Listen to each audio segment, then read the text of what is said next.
Good afternoon. Today is April 22nd, 2022, Friday. Welcome to United Medical ACO weekly event. Today we are going to discuss our healthcare-related items, and we do have a clinical presentation. Sean Donegan also is with me. Hi, Sean. How are you doing? Not too bad. How are you?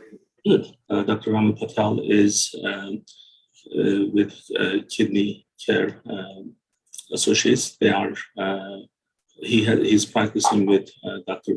Patel. They do have offices throughout Delaware. He's going to be with us in the next couple of minutes, and we are going to give the COVID updates and the other healthcare related updates, and hopefully we can give you good information today. So we are going to start with the COVID-related stuff first. So, Sean, you're on. Yep. All right. Hello, everyone. As always, we're going to kick it off with our COVID updates here to begin. As we mentioned in the past few weeks, we're expecting the cases to remain relatively low as compared to the winter surge you always reference, the Omicron variant. We do know there are new variants that are emerging, but it appears that they're going to be a lot less severe as what we had experienced with the Delta and Omicron prior. So case-wise, though, the U.S. is still out of the top 5 for new emerging cases, which is obviously a good sign. And vaccination-wise, we are kind of seeing that plateau, but also that is a good sign if you think about it, because we know we're getting more and more people vaccinated. So that only leaves less room for growth as that number continues to slowly increase. So just some numbers for us here. The U.S. has now administered over 570 million the doses for COVID vaccines across the nation. And people being fully vaccinated, we're now officially over 219 million of those 99.7 million having received a booster. So we're expecting, like I said, the cases to maybe pick up a little bit with this new variant that we're seeing, but overall it shouldn't be anything like the surge we saw with the Omicron in the winter, because we know right now we're approaching our summer months, so it shouldn't be as severe. So, well, we know that in Philadelphia there is the indoor mask mandate. Right. They are going through that, right?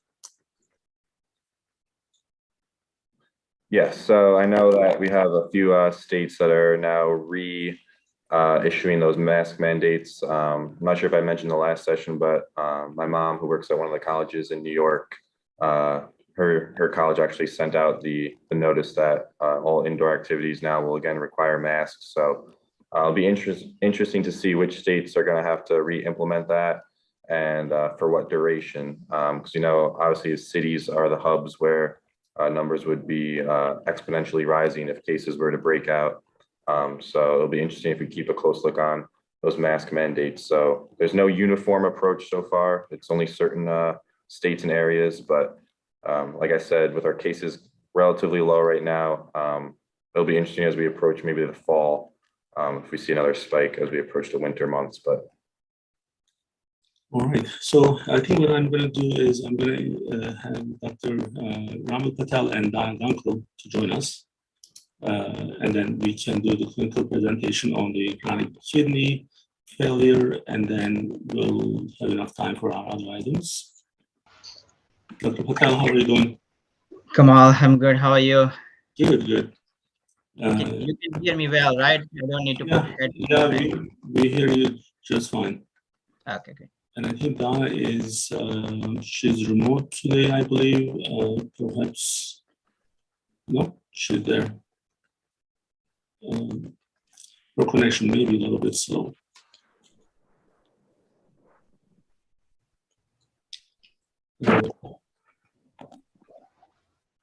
She's coming slowly, or not? She don't. So while we are waiting for her, Dr. Patel, so first of all, it's good to see you. We haven't seen each other for a while.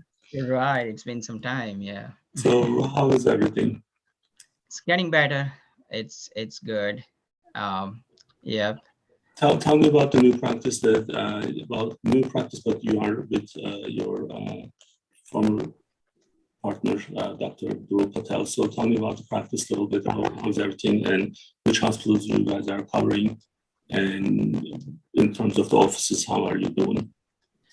So right, yeah. So so of course, myself and Dr. Dhruval Patel, we both started a practice called Kidney Care Associates for our kidney disease patient population, and we are currently providing care at main Christiana Care Hospital at Newark campus. We also provide care at Wilmington Hospital, which is again Christiana Care Wilmington campus, also at St. Francis Hospital, and we do provide care at Bay Health Kent campus. So we are currently providing care at those 4 hospital locations. And about offices, we have office on Gilpin Avenue in Wilmington.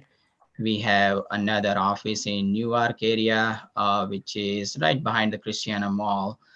It's Christiana Medical Center. And those are the 2 main office locations right now. So now you're part of United Medical ACO since the beginning, although now you're under different practice. That didn't change anything. You are still with your patients, and you and Dr. Dhruval Patel, you guys are doing an excellent job, and we are extremely happy. And we know that kidney failure can be extremely fatal for our patients. It can be costly, but it can be life-changing. And part of what we do in these events, we started with the primary care presentation, but then we said, well, we should continue with the same series on the specialists. So then you were the first one with the chronic kidney, and then we are going to continue with the cardiology and others in the same topics that we discussed with the primary. So chronic kidney failure is an extremely deadly and chronic problem as it is. Now, tell us about what happens, how you diagnose them. By the time patient comes to you,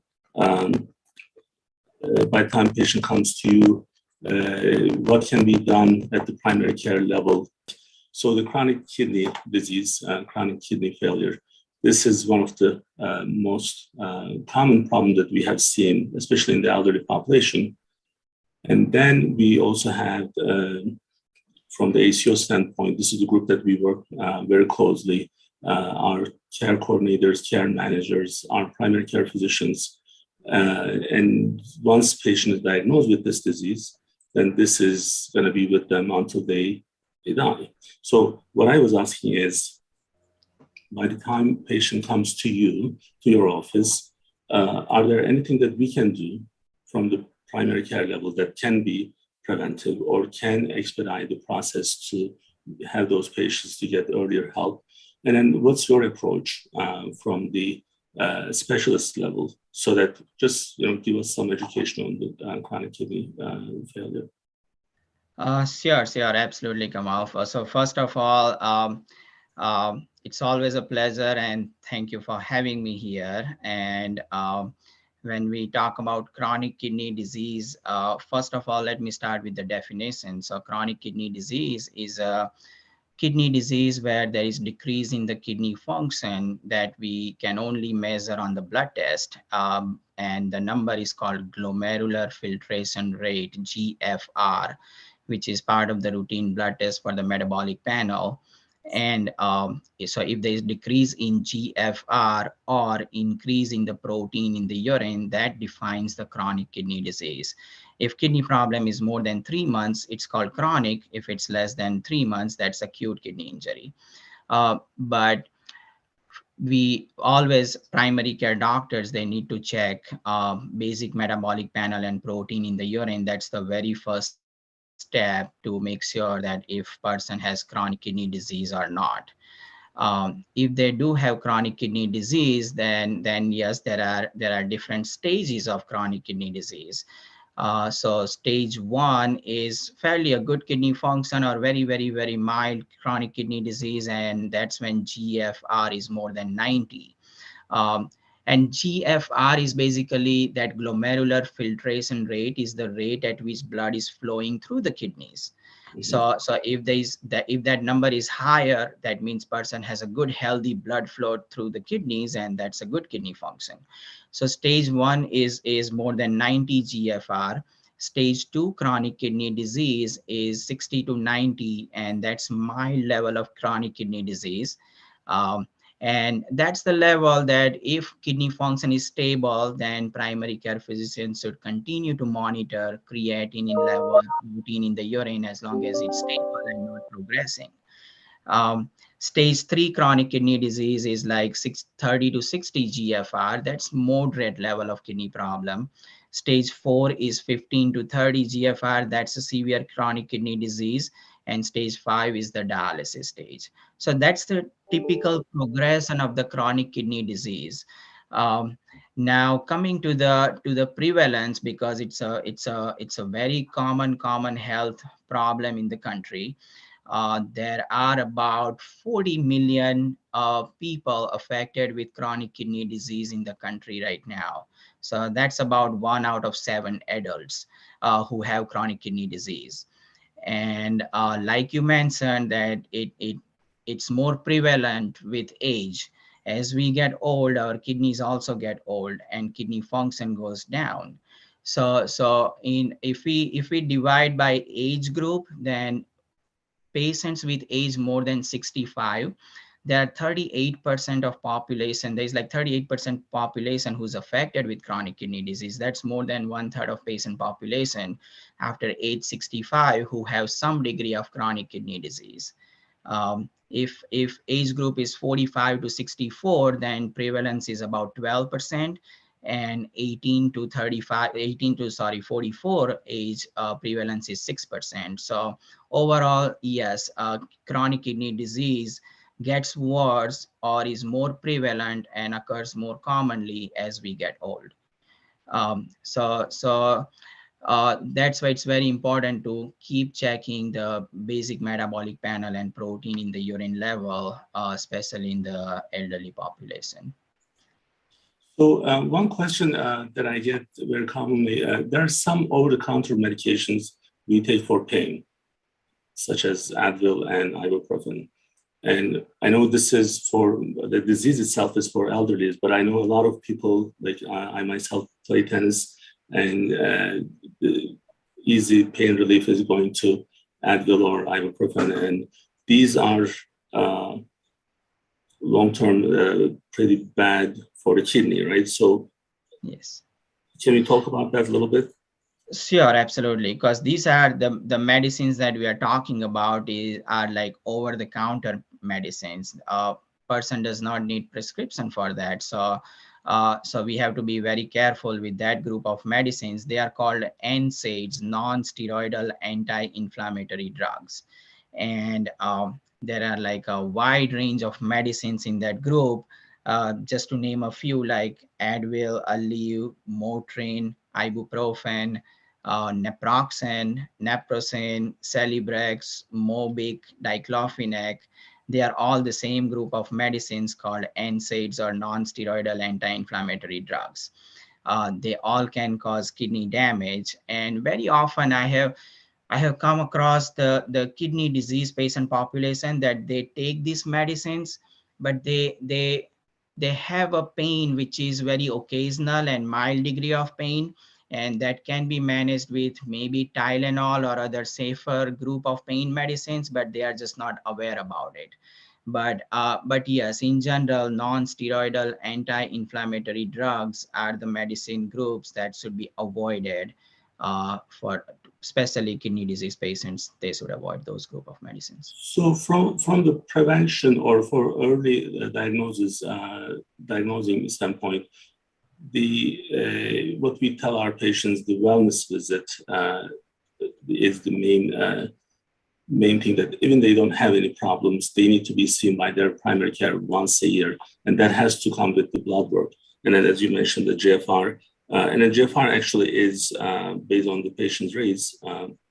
There are two different groups, right? So yes, that's an interesting topic of discussion these days, because so far all these years GFR was being calculated for African American patients versus non-African American patients separately. And the thought process behind that was like, in general, African American population have more muscle mass, and this creatinine that we check on the blood test. So GFR is not that's not a measured number on the blood test. GFR is a calculated number, and GFR gets calculated from creatinine, which is also part of the blood panel or basic blood panel. And that creatinine gets produced by our muscles, and kidneys clear it out in the urine. So when we have more muscle mass, we in general have a little bit higher creatinine as a normal number. So in general, African American population have more muscle mass. So that's why that number is always different for the African American versus non-African American population. And recently, it was decided that we should not have a separate numbers for different patient populations. So now they have come up with the common GFR number on the blood panel. So we have started seeing that in some of the hospitals. I'm sure more and more outpatient labs will also start providing just one GFR number, regardless of the patient's race. Now, the other thing that this problem, this disease is never by itself. There's all the other comorbidities, and managing chronic kidney disease is always more complex because it's with the heart failures and the diabetes and the other problems altogether. So in terms of the clinical integration, how do you work with the other specialists and the PCP? What's the workflow for you guys? Right, that's true, because so if we talk about just health problems or reasons for the chronic kidney disease, yes, diabetes is #1 cause of chronic kidney disease. And if we talk about dialysis patient population, 45% of the dialysis patients in the country are on dialysis only because of diabetes. High blood pressure, which is second most common cause of chronic kidney disease, is another 25 to 30% of the dialysis patient population who are on dialysis just because of hypertension. So together, they are more than 2/3 of the cases of end-stage kidney disease are ultimately patients who require dialysis. So diabetes, high blood pressure, congestive heart failure, vascular disease, just like the risk factors like high blood pressure, cholesterol, smoking, that causes like coronary artery disease, peripheral arterial disease. Similarly, it causes atherosclerosis and renal vascular disease and slows down the kidney function, and that continues to get worse over the time. I explain to my patients that if heart blood vessel or peripheral blood vessel in the legs or in the neck has blockage, we can still open with the stent. But kidney capillaries or blood vessels are so small that there is no stent or any treatment available for that kidney microvascular disease. So only way is to protect the kidney function is to not let it get worse, not let that atherosclerotic plaque build up more and more inside the kidneys. But other than diabetes, hypertension, congestive heart failure, vascular disease, there are some kidney conditions which are specific to the kidneys, like glomerulonephritis, which can happen from infection, some of the medicines, vasculitis, or small vessel inflammation. There are also other conditions like polycystic kidney disease, which is also we are knowing more and coming to know like more and more about polycystic kidney disease, which is a genetically transmitted disease where kidney forms fluid pocket called the cyst, and those multiple cysts, they continue to grow over the time and compress the normal kidney structure and leading to kidney failure eventually. And there are some newer treatment options available for that also. And other than that, like you said, medicines, that there are many medicines that can cause kidney damage. So whenever I get to see patients with the kidney problem or not having normal kidney function, we always have to look at, yes, diabetes control, #1, blood pressure control, also take off some of the medicines which are affecting kidneys, or if they are not affecting kidneys, they still need a dose adjustment, those medicines, so that kidneys don't get more problem or patients don't get side effect from those medicines. But in general, yes, it involves teamwork with primary care, with cardiology or other specialists, depending on what's affecting kidneys. Routinely, in being a part of ACO, it helps a lot that we always have previous data available, like what was the trend of creatinine, what was the person's kidney function a year ago, 2 years ago, 5 years ago, what was the time that something went wrong, or kidney function dropped more suddenly versus slow progressive drop in the kidney function.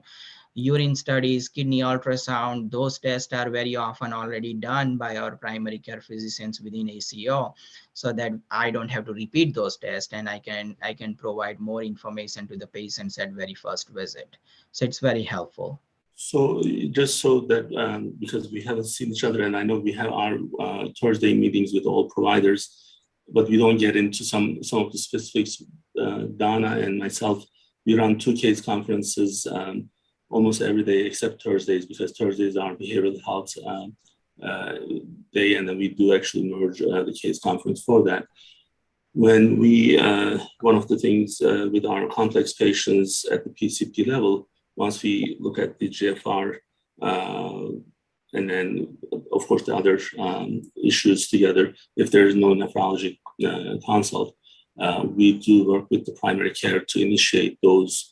And I believe we have identified a lot of patients who can actually benefit from the nephrology consult. And we are trying to expedite those, because the idea is in medicine, if something can be diagnosed earlier, the chances of that being quality-wise and the cost-wise, how it can be managed, it's going to be much more efficient. So that's one of our goals.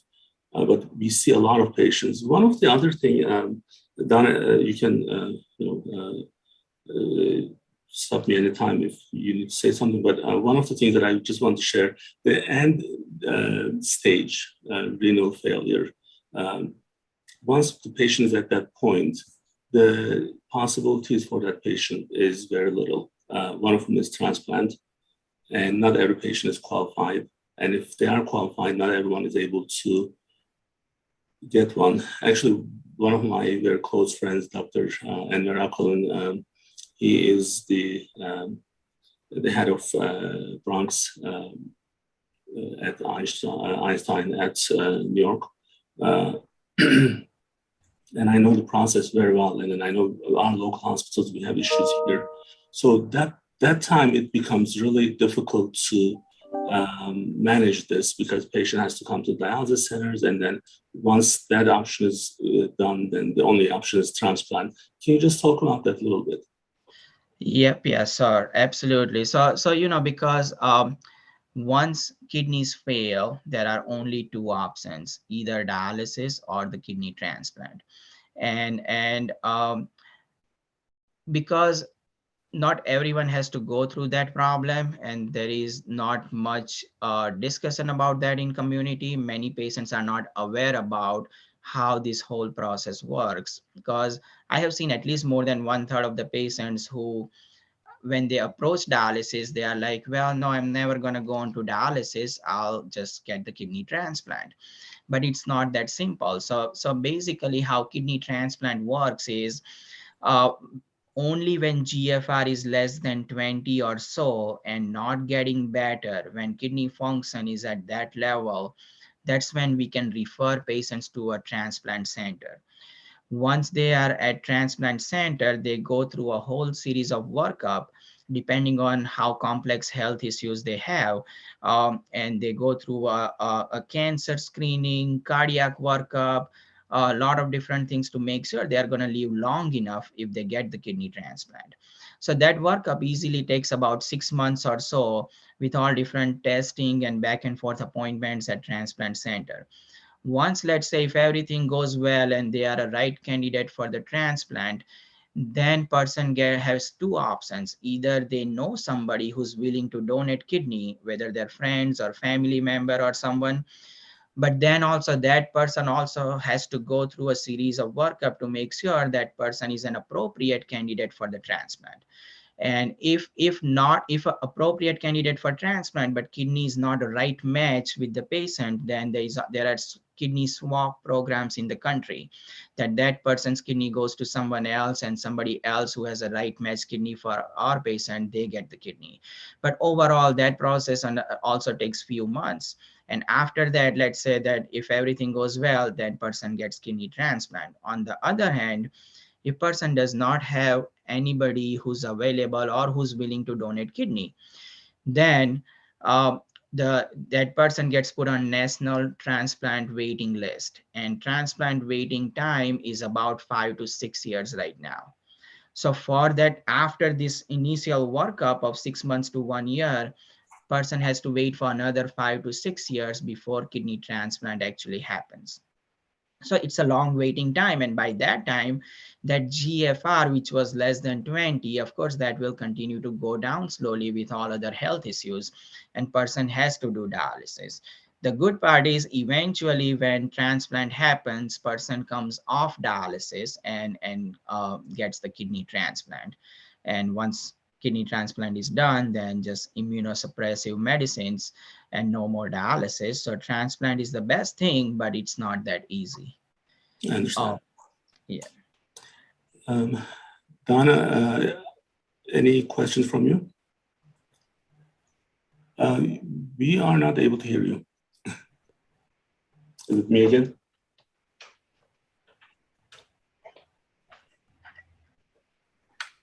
Yeah, I'm not able to hear either, Donna. Donna, I think Donna's mic is on, but we are not able to hear her.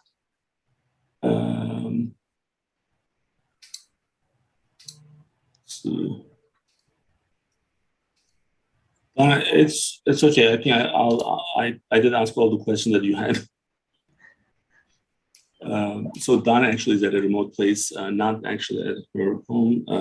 She's doing something really nice for someone special. So I think the technical difficulties she's having there. Dr. Patel, anything you would like to add? I'm so glad to see you again, and then thank you for being part of this. This is important for our patients. We are sending the links and the events notification to our patients, so for them to benefit from these, get some education, some knowledge, whatever they can benefit from. But this is really important for you to be part of that. Thank you so much again. No, thank you. Thanks for having me. I just want to add a couple things real quick.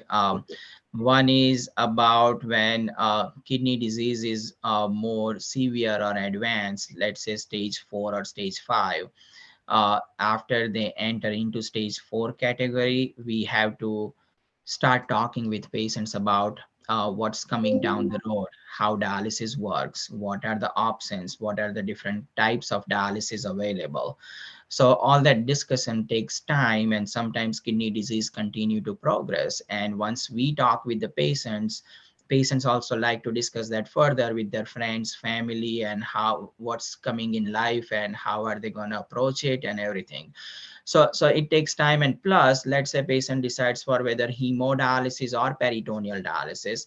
That dialysis cannot be done through a regular IV access. We have to refer patients to vascular surgeon or general surgeon for the fistula or the peritoneal dialysis catheter placement. That takes another like few weeks of time to schedule an appointment, get the fistula done or dialysis catheter done, peritoneal dialysis catheter. And that fistula, once it's done, it takes another 6 weeks to 8 weeks to mature, and then we can use for dialysis. So, but one thing is very clear from the studies that person who has to start dialysis and starts dialysis through a fistula lives longer compared to a person who has to start dialysis through a dialysis catheter. So that's why it's important to start seeing those patients on time, and so that we can discuss with them further. And then second thing is, like you said, it's a complex kidney disease is a complex health problem, especially when it involves congestive heart failure, diabetes, hypertension, and other problems. But there are more treatment options available nowadays. Over last, I would say, like 3 to 4 years, there are more medical treatment options available that slows down the progression of the chronic kidney disease. So if we can start those medicines on time and slow down the progression of the kidney disease, then that gives them more time to protect the rest of the kidney function. I did want to share the practice website. So in case any patients who may want to directly reach out to you guys, you're at 302-722-8800, and your website is kidneycarede.com. And they can also reach out to you from United Medical website. Just wanted to make sure that patients are aware of that. And then Dr. Dul Patel and Dr. Romil Patel, both of them are available for those patients who may be struggling with kidney failure. Well, this was, again, extremely helpful, and we really do appreciate you being part of it. So I'm sure we'll see you soon. Thank you again. Thank you. Thanks a lot, Kemal. Again, our goal is not to scare anyone, but our goal is to educate people. I personally am, and I'm sorry, I just got a message from Anthony. Anthony, I saw your message a little bit late, but we can discuss that later with Dr. Patel. There was a question that I didn't see.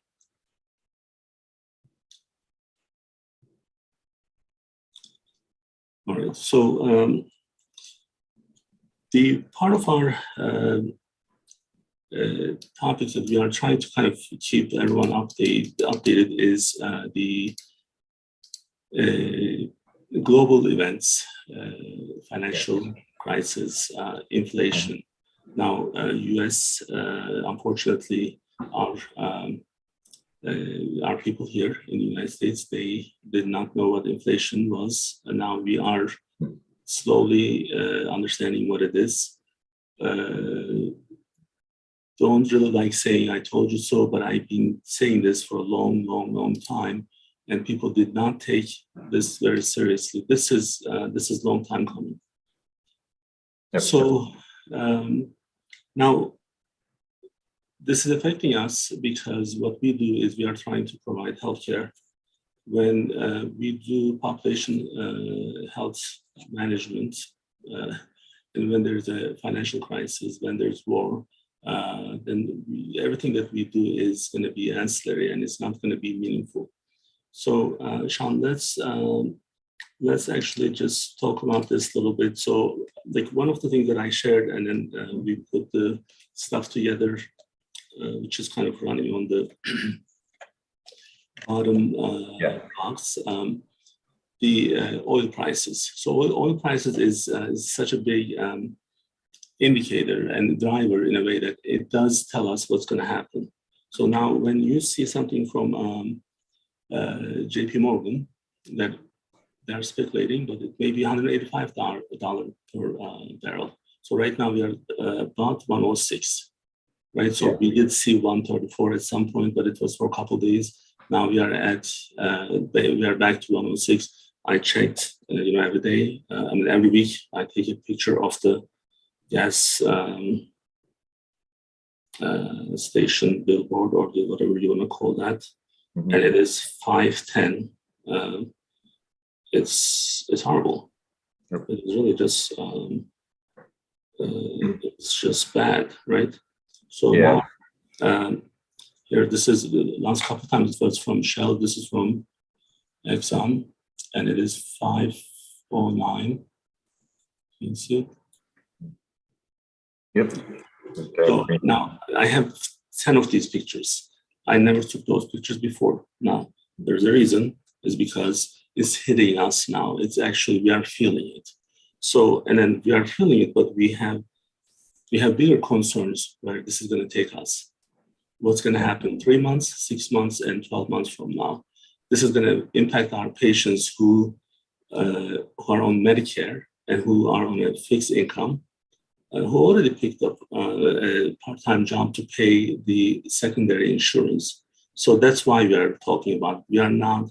Our job is not to talk about the economy here, but the impact of these is going to impact us with our patients. So that's why we are talking about this. So, Sean.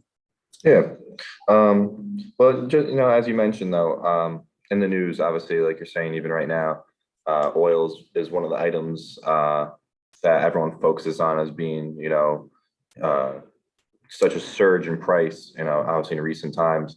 But I want to point out one of the graphs that you and I actually discussed the other day, where the reason that people are getting that 8.5% is because that's averaging, all the different commodities and goods. But when you have something like oil that's up, 70%, amongst a few other things, different forms of energy, gasoline, your crude oil. The other factors that may only be experiencing, 1 to 2% inflation right now are eventually going to have to catch up to compensate. And that's kind of that delayed onset that we see, where people may not realize, oh, I'll just wait for the gas to go down, but you're not realizing that everything is kind of acting proportionately. So, if a place is charging more for gas, if you're spending more, you're gonna have to be bringing in more. And a reason that we're gonna see these other commodities and sources of energy and other factors that experience inflation. I think some of the things on the list, you have milk, your eggs, your beef, just general grocery items too, that are just experiencing this inflation, all because it's going to be proportionately affected. So, people may just focus on the giant ones like crude oil, like we're mentioning here with 70%, but you have to realize that there's other ones too that are also gradually getting higher in price of that inflation. So it actually is a more serious impact. Like you said, not to say we told you so, but it's going to have its impacts down the line, like you're saying, months from now when it all catch up. So the thing is, we are going to probably tell people that we told you so, because people don't listen. Now, what you were referring earlier is, this is from last week.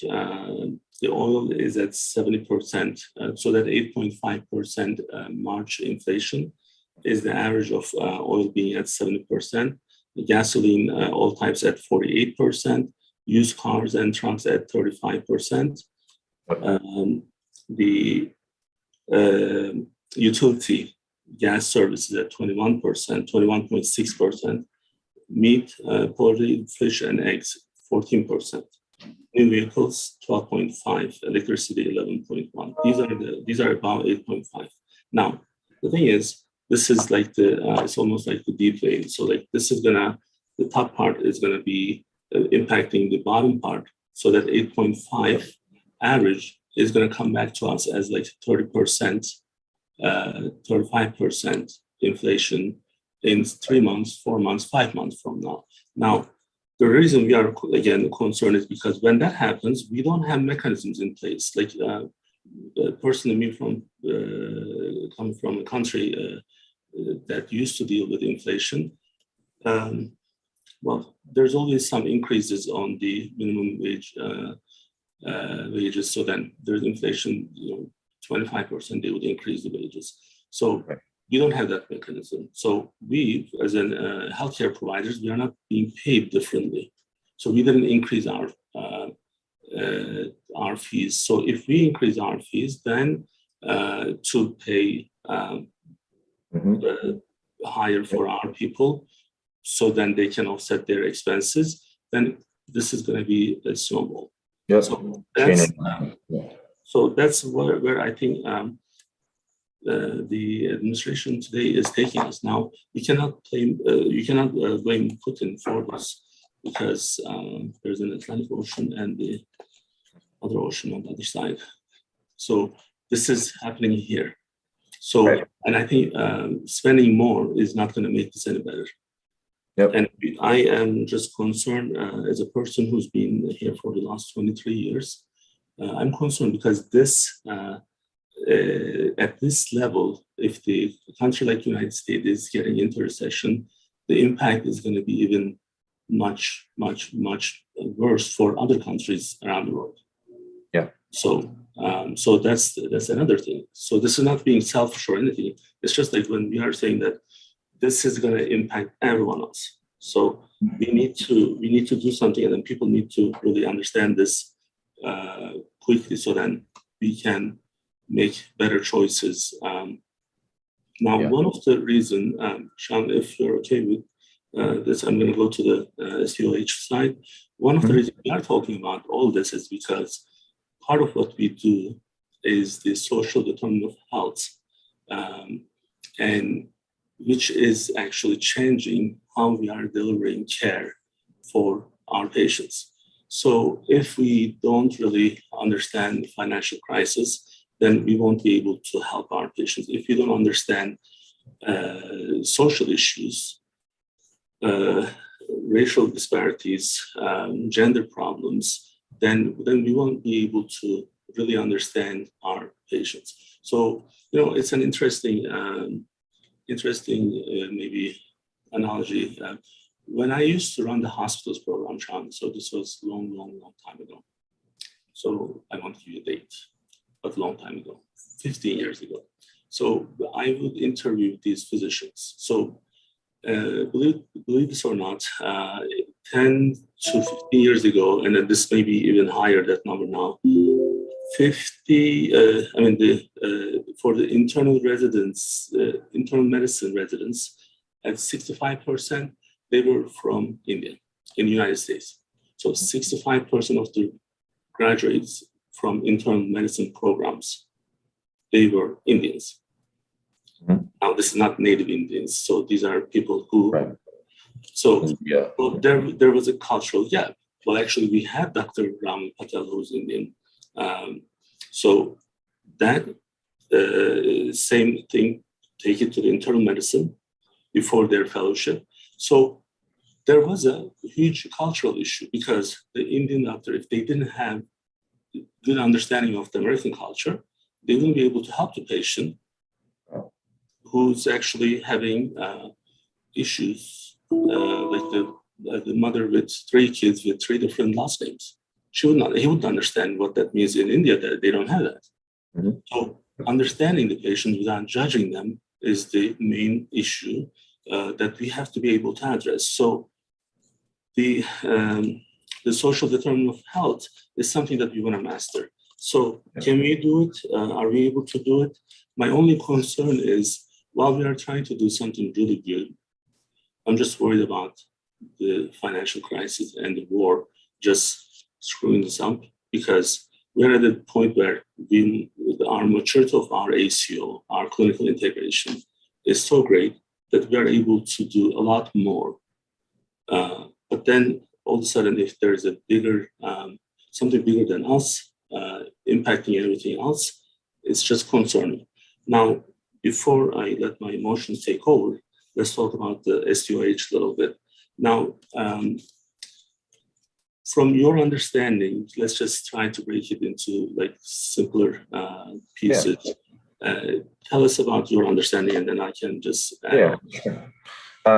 So when you first mentioned the SDOH, it kind of reminded me of another acronym we have, which I actually learned about a lot during my undergrad, of SES, with our socioeconomic status. And there's a lot of similarities that we went over in the classroom, with what we've discussed here. And we have to kind of realize and take into account that there's so many other factors that impact a person's health outside of, the doctor's office, that sometimes people may not fully, take into effect necessarily, or it might just slip their mind and they're not processing the patient as a whole.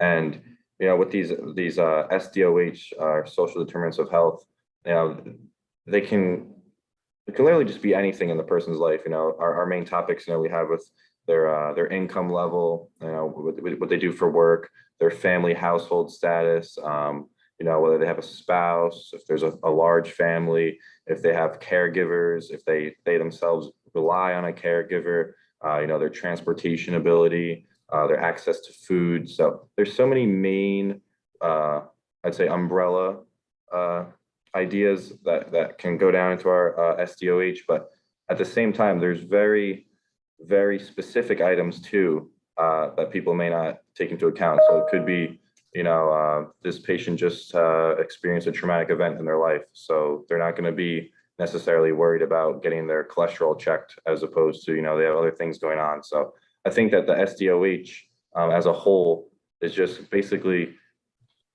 telling us that we need to view our patients as people rather than necessarily say, this is patient number, 2793, and here's their conditions, and here's how we're going to go about treating them, just as we would treat every other patient with these same symptoms. So the main idea behind SDOH with our end in healthcare is looking at the patient and taking in all the factors of their life outside the doctor's office, and then formulating our best approach on what is the best healthcare approach to really help this patient and their living conditions. No, I think it's a good summary. And what I'm trying to kind of really see is there are different definitions of the SDOH from different organizations and from different populations. And in these sessions, these episodes that we have, if we can share some of these. There was an example we had. Let me see if I can find that.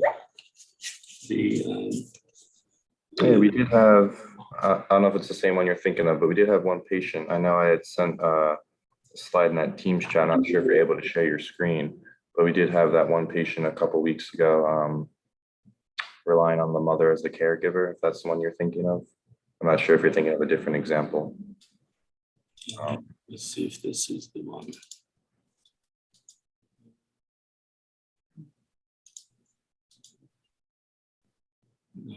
Small.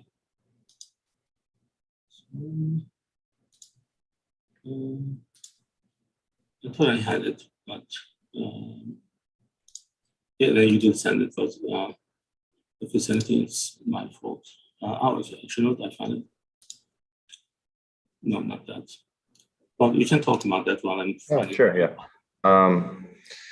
Basically, in our case conferences, SDOH comes into play a lot more often than you'd think with these patients that we're reviewing with our nurses in each of our morning meetings. So just again, to remind everyone that we do spend actually over an hour, usually about an hour and 15 minutes each morning, reviewing these patients that we think may be at risk for certain health conditions, diseases, and how we can actually take a step further to help out their overall health, and what ways we can benefit them that may not be a generic approach that that your standard healthy patient has. But one of the examples that we came across was actually a patient who had missed their appointment to get their A1C checked because they actually had a really high A1C. It was over 15, I believe, here, which is actually, yeah. So that is very, very concerning for those who don't know as an A1C level. So the scenario that we actually had go on, if you see on this diagram here, that's on the screen, is that the patient was a no-show. So that alerted us in our conference. We reviewed it. We said, oh, why are they a no-show? This is a crucial A1C level. We need to get them in and seeing their provider as soon as possible. So we went to call the patient. Turns out that the mother of the patient answers the phone, and we then learned that that mother is the patient's caregiver. So it turns out that our patient actually did have disability and relied on the mother as their main form of transportation, communication with the doctors, setting up appointments. And the reason that this patient was actually unable to make it to their appointment and there were no shows because their caregiver, the mother, was actually having a procedure of her own. So being that the mother, her main transportation source, was unable to get her to her appointment, she unfortunately had to be a no-show. So we learned that their niece, the mother's niece, was temporarily trying to act as the caregiver, was unable to get them to the appointment on that specific day. So us here on our UMACO side with our nurse case conference, we're like, I believe it was you yourself actually called and you're able to speak to the mother. We explained the situation. That's something that we don't do anymore. So I used to call patients during the case conferences in the beginning, but then that was last summer. Now we stopped doing that because our nurses are doing a really good job, and then I don't have to really show much. But this patient's A1C was 15. 15, like once the A1C is over 7, we start worrying about it. If it's 9, we are freaking out. If it's 10, we call Dr. Handal, first aid endo, and then I beg him to open his office on a Saturday to see some of our new patients. And then he does. And then this patient did not show up. So we ask Dr. Handal, who's one of our specialists, and then we say, can you please see this patient? And then what happens? Patient doesn't show up. I'm disappointed and I'm a little bit upset. So, and then what we do, we say, well, I'm going to call the patient, not to yell at them, just to follow up. And so, and then we have 6, 7 nurses. And then what happens? The mother answers the phone. Well, she's like, well, so you're calling for my daughter, and she is special needs, and the daughter is 50-some years old. So the actual patient, but the mother herself had a surgery. So that's part of the social determinants of health, because if I don't understand what's happening in that household, like this guy doesn't understand behind me, by the way. So if we don't understand our patients, what they are going through day to day, then we won't be able to help them. So we want to kind of see what are the different possibilities out there, and if there are some commonalities that we can actually help them and train our people, train our providers, train ourselves, and train the society in a way that so we can actually change our approach to help these patients better. So that's kind of what our one of our top 3 focuses for year 2022 is. And insurance companies are also, there's a big awareness that they're also really supporting this. And I'm hoping that we can actually see good results in the next several months. So today, that's all we have for you guys. I know weather is going to be nice. It's good weather. It's almost 80 Fahrenheit tomorrow. Most people probably are not listening to us today, but please, whatever we are doing, remember COVID and be safe, have fun, and then we'll be back in the next 4 minutes with Bariatric Friday. We are going to discuss a support group, and Dr. Gail Wynn will be with me.